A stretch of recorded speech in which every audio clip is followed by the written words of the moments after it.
2019 का साल बेरोजगारी के मुद्दे से टकरा रहा था, मगर चुनाव से पहले बालाकोट हो जाता है और बेरोजगारी का मुद्दा हवा हो जाता है।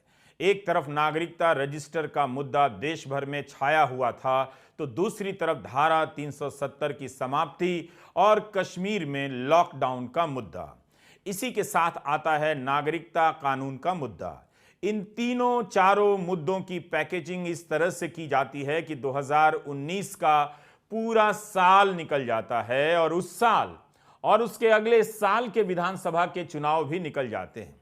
अगर आप इन तीनों की हालत का अध्ययन करेंगे, इनके आसपास दिए गए बयानों को देखेंगे, तो खेल समझ आएगा कि किस तरह ऊपर से मुद्दे थोपे गए और नीचे जनता को उलझा दिया गया कि वह आपस में भिड़ती रहे। 2019 के लोकसभा चुनाव के कुछ महीनों बाद अगस्त में कश्मीर में धारा 370 हटा दी जाती है और कश्मीर में लंबे समय के लिए लॉकडाउन कर दिया जाता है।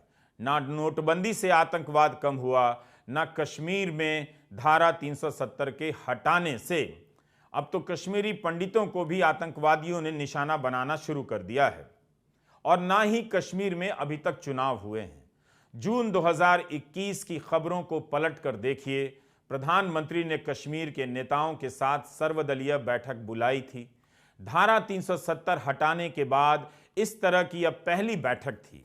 हेडलाइन बनी कि कश्मीर में जल्दी चुनाव हो सकते हैं, मगर 2022 भी बीत गया। पूछिए तो सही कि उस बैठक में किए गए वादों का क्या नतीजा निकला।